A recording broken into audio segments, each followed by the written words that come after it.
ഉത്സവങ്ങളും ആഘോഷവും അതിൻ്റെ ഒരു താളമേളവുമൊക്കെ മിക്കവർക്കും ഇഷ്ടമാണ് അല്ലേ? തിരക്കുകൾ ആസ്വദിക്കാത്തവർക്കും ഉത്സവ അന്തരീക്ഷവും അത് തരുന്ന ഒരു പോസിറ്റീവ് എനർജിയും പലപ്പോഴും കിട്ടാറുണ്ട്. പ്രസിദ്ധമായ ഒരു അമ്പലത്തിന് മുമ്പിൽ ജനിച്ചു വളർന്നതുകൊണ്ട് തന്നെ ഉത്സവ അന്തരീക്ഷം എനിക്ക് വളരെ പ്രിയപ്പെട്ടതാണ്. അമ്പലത്തിൽ ഉത്സവം കൊടിയേറിയാൽ വീട്ടിലും ഉത്സവ ഛായയാകുമായിരുന്നു. കുറച്ച് ദിവസത്തേക്ക് ഞങ്ങളൊക്കെ അമ്പലവാസികളാകും. ചെണ്ടപ്പുറത്ത് കോല് വെക്കുന്നിടത്തൊക്കെ പൊയ്ക്കോണം എന്ന അമ്മയുടെ വഴക്ക് ധാരാളം കിട്ടിയിട്ടുണ്ട്. കലകൾ ആസ്വദിക്കാനൊരു അവസരം ഏത് പ്രായത്തിൽ എപ്പോൾ കിട്ടിയാലും ഞാൻ നഷ്ടപ്പെടുത്താറില്ല. തീരെ മെറ്റീരിയലിസ്റ്റിക് അല്ലാത്ത ഒരു ആനന്ദം നമുക്ക് നൽകാൻ കലകൾക്ക് കഴിയുന്നുണ്ട് എന്നാണ് എനിക്ക് തോന്നിയിട്ടുള്ളത്. ഉത്സവത്തെക്കുറിച്ച് ഒരാമുഖമായി ഇത്രയും പറഞ്ഞു എന്നേ ഉള്ളൂ. ഇന്ന് കടുപ്പത്തിലൊരു കഥയിൽ നമുക്ക് തെയ്യം എന്ന അനുഭവത്തെക്കുറിച്ച് അല്പം ഒന്ന് കേൾക്കാം. ഉത്തര കേരളത്തില്, പ്രത്യേകിച്ച് മലബാറില് ഉള്ള അനുഷ്ഠാന കലയാണ് തെയ്യം. തീയാട്ട്, മുടിയേറ്റ്, കുത്തിയോട്ടം എന്നിവ പോലെ തന്നെയുള്ള ഒരു ആചാരമാണ് തെയ്യവും. കർണാടകത്തിന്റെ ചില ഭാഗങ്ങളിലും തെയ്യത്തിന് സമാനമായ അനുഷ്ഠാനമുണ്ട്. കാന്താര സിനിമയിൽ നമ്മളത് കണ്ടതാണ്. മലബാർ ഭാഗത്തേക്ക് സൗഹൃദങ്ങളും യാത്രയും തീരെ ഉണ്ടായിട്ടില്ല. തെയ്യം കാണണം എന്ന വലിയ ആഗ്രഹം മാത്രം എക്കാലവും ഉണ്ടായിരുന്നു. പക്ഷേ എവിടെ ചെന്നാലാണ്, ഏത് സമയത്താണ്, എങ്ങനെയാണ് നമ്മൾ അതിനൊരു സാഹചര്യം ഉണ്ടാക്കുക എന്നത് മാത്രം തെളിഞ്ഞിരുന്നില്ല. ആദ്യം പറഞ്ഞ പോലെ തന്നെ ആഗ്രഹം മാത്രം വല്ലാതെ ഉണ്ടായിരുന്നു. തീരെ പ്രതീക്ഷിക്കാതെയാണ് തളിപ്പറമ്പ് ഒരു കളിയാട്ടം, പെരുങ്കളിയാട്ടം നടക്കാൻ പോകുന്ന വിവരമറിഞ്ഞത്. 16-ാം തീയതി മുതൽ തുടങ്ങുന്ന കളിയാട്ടത്തെക്കുറിച്ച് അറിയുന്നത് 15-ാം തീയതിയാണ്.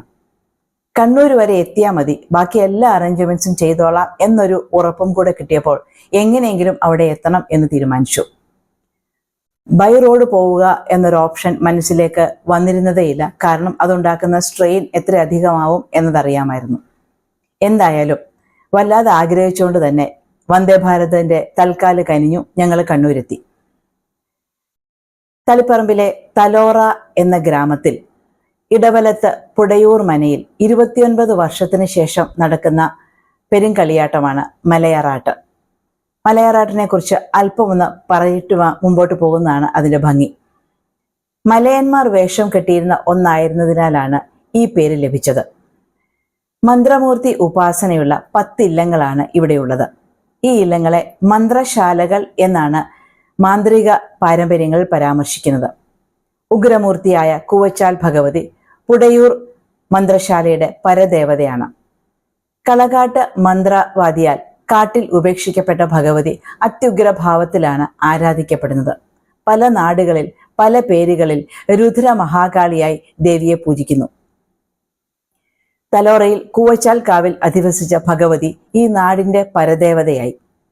പിന്നീട് ഇടവലത്ത് പുടയൂർ മനയിലെ മഹാമാന്ത്രികനായ ഒരു പൂർവികൻ നിത്യ ആരാധനയ്ക്കായി ദേവിയെ ഇല്ലത്ത് കുടിയിരുത്തി.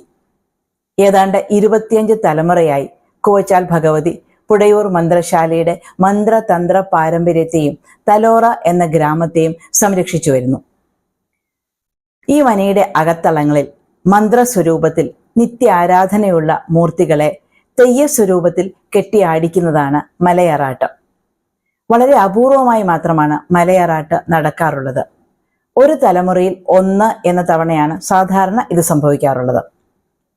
ആദ്യ ദിവസം ഉച്ചയ്ക്ക് ഉച്ചബലിയോടെയാണ് പ്രധാന ചടങ്ങുകൾ തുടങ്ങുന്നത്. ഉച്ചബലിക്ക് ഉച്ചബലി തെയ്യവും കാരാഗണങ്ങളും ഒത്തുചേർന്നാണ് അരങ്ങിലേക്ക് പ്രവേശിക്കുന്നത്.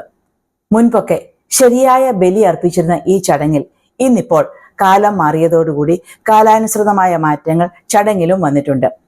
പ്രതീകാത്മകമായി തെയ്യം കെട്ടിയാടുന്ന ആളുടെ കയ്യിൽ മൂർച്ചയുള്ള പേനാക്കത്തി പോലെ ഒരു ഉപകരണം കൊണ്ട് മുറിവേൽപ്പിച്ച ശേഷം രക്തം കളത്തിൽ വീഴ്ത്തുന്നു. അതിനുശേഷം കോടി പുതപ്പിച്ച് ഒരു മൃതശരീരത്തെ എങ്ങനെ കൊണ്ടുപോകുന്നോ അതുപോലെയാണ് ഈ തെയ്യത്തെ എടുത്ത് അരങ്ങിൽ നിന്ന് പുറത്തേക്ക് കൊണ്ടുപോകുന്നത്. പ്രധാനപ്പെട്ട ചടങ്ങാണ് എങ്കിലും ഇത് കാണാൻ ഞങ്ങൾക്കായില്ല. ഞങ്ങൾ എത്തിയപ്പോഴേക്കും സമയം കഴിഞ്ഞിരുന്നു. ഉച്ചബലിക്ക് ശേഷം മനയുടെ വിശാലമായ മുറ്റത്ത് തോറ്റങ്ങളാണ് ആദ്യം നടക്കുന്നത്. ഓരോ തെയ്യവും അരങ്ങിലെത്തും മുൻപ് തന്നെ അതിൻ്റെ ചരിത്രം പറയുന്ന പാട്ടും വേഷവും ഉണ്ടാവും. ഒപ്പം മേളങ്ങളും. ഇതിനെയാണ് തോറ്റം എന്ന് പറയുന്നത്. ഉച്ചക്കുട്ടി ശാസ്തൻ, തീച്ചാമുണ്ടി, അന്തിക്കുട്ടി ശാസ്തൻ, ഭൈരവൻ, കരുവാൾ ഭഗവതി, ഉച്ചിട്ട ഭഗവതി, മലകിടാരൻ, വേട്ടയ്ക്കൊരുമകൻ, ഊർപ്പഴശ്ശി എന്നിങ്ങനെ മന്ത്രശാലയിൽ ഉപാസിക്കുന്ന മൂർത്തികളുടെ തോറ്റങ്ങൾക്ക് ശേഷം അതാത് തെയ്യങ്ങളുടെ കെട്ടിയാടൽ. ഇതാണ് മലയാറാട്ടിൽ 2 ദിവസം കൊണ്ട് നടക്കുന്നത്. അവിടെ ഇരുന്നപ്പോൾ പല തെയ്യങ്ങളും കണ്ടുവെങ്കിലും ഞാൻ കണ്ടതിൽ എനിക്ക് പ്രത്യേകം എടുത്തു പറയണം എന്ന് തോന്നിയ ഒരു തെയ്യം തീച്ചാമുണ്ടിയുടേതാണ്. വെളുപ്പിനെ 4:30 മണിയോടെയാണ് തീച്ചാമുണ്ടിയുടെ അഗ്നിപ്രവേശം നടക്കുന്നത്. അതിനു മുമ്പ് തന്നെ തീച്ചാമുണ്ടിയുടെ അന്തിത്തോറ്റം ഉണ്ട്. 4:30 മണിക്കുള്ള അഗ്നിപ്രവേശനത്തിന് ഏതാണ്ട് 12 മണിക്കൂറുകൾ മുമ്പ് തലേദിവസം ഉച്ചയ്ക്ക് 3 മണിയോട് തന്നെ അഗ്നിക്ക് തീ കൊടുക്കുന്നു. ഈ അഗ്നിയെ പറയുന്നത് മേലേരി എന്നാണ് അറിയപ്പെടുന്നത്. പുളി, ചെമ്പകം എന്നീ മരങ്ങളുടെ തടിയാണ് മേലേരിക്ക് ഉപയോഗിക്കുന്നത്. കൂടുതൽ സമയം എരിഞ്ഞ് കനലാവുന്ന മരങ്ങളായതുകൊണ്ടാവണം എന്ന് ഞാൻ കരുതുന്നു. മേലേരിക്ക് ഉച്ചയ്ക്ക് 3 മണിയോടെ തീ കൊടുക്കുന്നത് കോമരമാണ്. ഓരോ തെയ്യത്തിനും അതാത് കോമരങ്ങൾ ഉണ്ടാവും. ഈ കോമരങ്ങൾക്ക് സഹായത്തിനായി കയ്യാളുകളും ഉണ്ടാവും. ഏതാണ്ട് 8-9 പേരടങ്ങുന്ന ഒരു ടീമാണ് തീച്ചാമുണ്ടിയുടെ മേലേരി സെറ്റ് ചെയ്യുന്നത്. ഞങ്ങൾ അവിടെ ഇരുന്നപ്പോൾ മറ്റു തെയ്യങ്ങൾ കണ്ടുകൊണ്ടിരുന്നപ്പോൾ നേരെ മുന്നേ ഒരു ആൾ പൊക്കത്തിലാണ് തീ കത്തിയുന്നതും പിന്നീട് അത് കനലായി മാറിയതും. അന്തിത്തോറ്റം തീച്ചാമുണ്ടിയുടെ നടക്കുന്ന സമയത്ത് തന്നെ തെയ്യത്തിന്റെ അഗ്നി ദൃഷ്ടി മറയ്ക്കാനായി ചുറ്റും നിന്നിരുന്ന കയ്യാളന്മാർ മുണ്ട് ഉയർത്തിപ്പിടിച്ച് മറയ്ക്കാൻ ശ്രമിക്കുന്നുണ്ടായിരുന്നു. എങ്കിലും കൊട്ടിന്റെ ആവേശത്തിലും തോറ്റത്തിന്റെ ലഹരിയിലും ഇടയ്ക്ക് ഈ തെയ്യം അങ്ങോട്ടേക്ക് ഓടാൻ ശ്രമിക്കുകയും അപ്പോൾ തന്നെ ഒപ്പം ഓടി ഈ കയ്യാളന്മാർ അനുനയിപ്പിച്ച് ദൃഷ്ടി മറിച്ച് വീണ്ടും അരങ്ങിലേക്ക് എത്തിക്കുകയും ചെയ്യുന്നത് കണ്ടിരുന്നു. രാത്രി വെളുപ്പിനെ 4:30 മണിയായപ്പോൾ തീച്ചാമുണ്ടിയുടെ അഗ്നിപ്രവേശനത്തിന് മുമ്പായി ഒരു 2 മണിയോട് അടുപ്പിച്ച് കയ്യാളന്മാർ കത്തിക്കൊണ്ടിരുന്ന തീയില് മുഴുവൻ കത്തിത്തീർന്നതും മുഴുവൻ കത്തിത്തീരാത്തതുമായ വലിയ മരക്കഷ്ണങ്ങൾ എടുത്ത് മാറ്റുന്നത് കണ്ടിരുന്നു. അതിനുശേഷം ചെറിയ ചുള്ളികളും കമ്പുകളും ഒക്കെ ഇട്ട് വീണ്ടും തീ ആളിക്കുന്നതും കണ്ടു. തീ ഒന്ന് കെട്ടടങ്ങി ഒരു 4 മണിയായപ്പോൾ ഓല മെടഞ്ഞ് വലിയൊരു ബെഡ് പോലെ ഓല മെടഞ്ഞ് അതിൽ തല്ലി കെടുത്തുന്നത് കണ്ടിരുന്നു. എല്ലാം തീ ഒരു പരപ്പ് ഈവനാക്കാൻ വേണ്ടിയാണ് എന്ന് ഞാൻ വിചാരിക്കുന്നു. ഒരുക്കിയിട്ടിരിക്കുന്ന മേലേരിയുടെ മുകളിൽ കൂടെ ആദ്യം ചാടുന്നത് കോമരമാണ്. പലയിടങ്ങളിലും കോമരം ചാടിയതിനു ശേഷം കയ്യാളന്മാരും ചാടാറുണ്ട്. ഞാൻ കണ്ട തീച്ചാമുണ്ടി തെയ്യത്തിൽ കോമരം മാത്രമേ ചാടുന്നത് കണ്ടുള്ളൂ. അതിനുശേഷം കൊട്ടുമുറുകുന്നതോടെ മുടി തെയ്യത്തിന്റെ തലയിലേക്ക് വെക്കുന്നു. മുടി എന്നാൽ കിരീടം. ആ കിരീടം വെച്ച ശേഷം കൊട്ടിന്റെ താളത്തിൽ ആവേശത്തിൽ തെയ്യം ഒരു ട്രാൻസിലേക്ക് മാറുന്നത് കാണികളായ നമുക്ക് മനസ്സിലാവും. കുരുത്തോല കൊണ്ടുള്ള ഒരു വസ്ത്രം പോലെ കുരുത്തോല കെട്ടി മെടഞ്ഞതാണ് തെയ്യത്തിന്റെ മുഖത്തിന്റെ അവിടെ താഴേക്ക് ഇട്ടിരിക്കുന്നത്. രണ്ടറ്റത്തും കുരുത്തോല കൊണ്ടും കയറുകൊണ്ടുമൊക്കെ പിടിച്ചു നിർത്താൻ സഹായിക്കുന്ന തരത്തിലുള്ള കെട്ടുകളും ഉണ്ടായിരുന്നു. തെയ്യം മേലരിയിലേക്ക് ചാടുമ്പോൾ ആ നിമിഷത്തിൽ തന്നെ തെയ്യത്തെ പിടിച്ചു പുറകോട്ട് മാറ്റാനാണ് കയ്യാളുകൾ ഈ കുടുക്കിൽ കൈയിട്ട് പിടിച്ചിരിക്കുന്നത്. തെയ്യത്തിന്റെ ഒപ്പം തന്നെ ശാരീരിക ക്ഷമതയും നല്ല ധൈര്യവും കയ്യാളന്മാർക്കും ആവശ്യമാണ്. ഒരു 10-15 പ്രാവശ്യത്തെ അഗ്നിപ്രവേശം കഴിഞ്ഞിട്ട് തെയ്യം ഒന്ന് വിശ്രമിക്കുന്ന സമയത്ത് കരിക്കു കൊടുത്തും വീശിയുമൊക്കെ തണുപ്പിക്കുന്നത് കാണാമായിരുന്നു. അതിനുശേഷം ശരീരത്തിന്റെ മുകൾ ഭാഗത്തേക്കുള്ള കുരുത്തോല കൊണ്ടുള്ള ആവരണങ്ങൾ മാറ്റുകയും വെറും പൂമാലകൾ മാത്രമാണ് നെഞ്ചത്തുണ്ടായിരുന്നത്. മാടി വിളിക്കുന്ന കനലിലേക്ക്, എരിയുന്ന അഗ്നിയിലേക്ക് ഈ ചാടുന്നത് ഒരു മനുഷ്യജീവനാണല്ലോ എന്ന ചിന്തയിൽ കാണികളായ നമ്മൾ തൊഴുതുപോകും. നിരവധി തവണ തെയ്യം കെട്ടിയാടി കഴിവ് തെളിയിച്ച പണിക്കർമാരാണ് പെരുവണ്ണാന്മാരാകുന്നത്. പട്ടും വളയും വാങ്ങുന്ന ഇവർ തെയ്യം സീസണിൽ മാത്രമാണ് വളരെ അഭിമാനത്തോടെ ഈ വള അണിഞ്ഞുകൊണ്ട് നടക്കുന്നത് എന്ന് അവിടെയുള്ളവർ പറഞ്ഞു. ഞാൻ കണ്ട തീച്ചാമുണ്ടിയുടെ കയ്യിലുമുണ്ടായിരുന്നു ആ സ്വർണ്ണ തിളക്കം. തെയ്യങ്ങൾ അനവധി കണ്ടുവെങ്കിലും കണ്ടതിൽ എടുത്തു പറയേണ്ട മറ്റൊന്നാണ് മഹാഭൈരവൻ. മാന്ത്രിക ഉപാസനയിൽ ഏറ്റവും പ്രാധാന്യമുള്ള മന്ത്രമൂർത്തിയാണ് ഭൈരവൻ. ബോധത്തിന്റെ പരമവും സൂക്ഷ്മവുമായ അവസ്ഥ.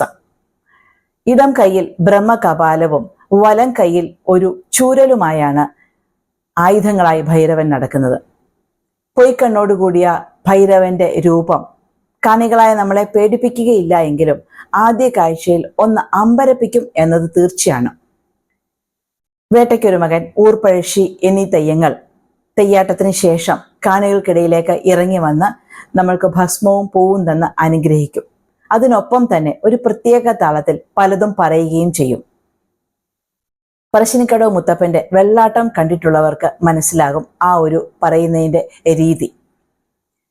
പിന്നീട് മനയിലെ പരദേവത കൂവച്ചാൽ ഭഗവതിയുടെയും തായ് പരദേവതയുടെയും തെയ്യങ്ങൾ കളത്തിൽ നിറഞ്ഞാടിയ ശേഷം കൂവച്ചാൽ ഭഗവതിയുടെ മുടി അഴിച്ചതോടെ ഈ മലയറാട്ടിന് സമാപനമായി. ഇനി ഏത് കാലത്ത്, ഈ ജന്മം ഇനി ഇത് കാണാനാവുമോ എന്നൊക്കെയുള്ള തീർച്ചയില്ലായ്മയോടെ ഞാൻ അടക്കമുള്ളവർ കാഴ്ചയുടെയും കേൾവിയുടെയും ആനന്ദവും ആവേശവും മനസ്സിൽ സൂക്ഷിച്ചുകൊണ്ട് മടക്കയാത്ര.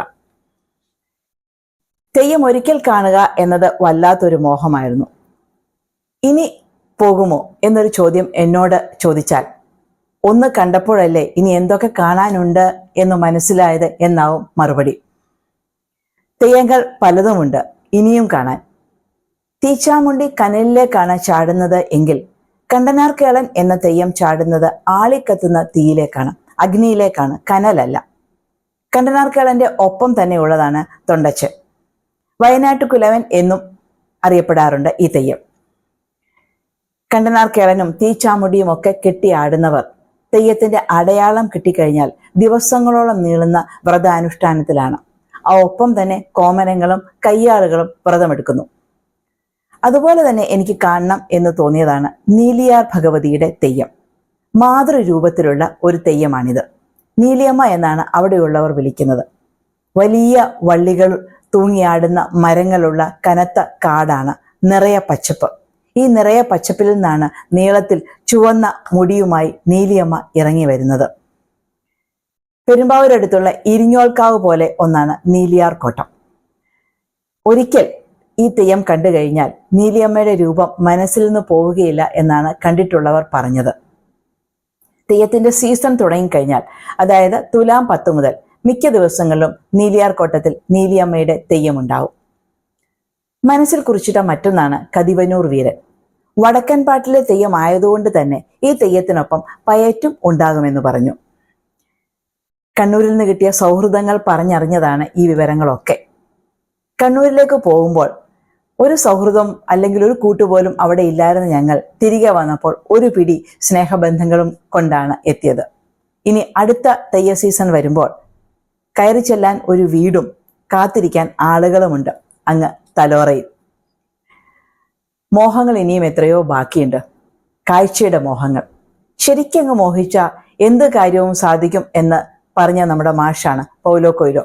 അത് ശരിയാണെന്ന് എനിക്ക് പലപ്പോഴും അനുഭവത്തിൽ നിന്ന് തോന്നിയിട്ടുണ്ട്. അതുകൊണ്ട് തന്നെ നമുക്ക് മോഹിച്ചുകൊണ്ടേയിരിക്കാം. തെയ്യം ഒരു അനുഷ്ഠാന കലയാണ്. പറഞ്ഞറിയിക്കേണ്ട ഒന്നല്ല എന്നെനിക്കറിയാം.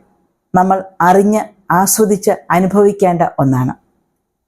ഞാൻ കണ്ടതിൻ്റെ ഒരംശമെങ്കിലും നിങ്ങളിലേക്ക് എത്തിക്കാൻ സാധിച്ചു എന്ന് കരുതുന്നു. ഇനി നമുക്ക് മറ്റൊരു വിഷയവും അല്ലെങ്കിൽ മറ്റൊരു വിവരണവുമായി വീണ്ടും കാണാം, കേൾക്കാം.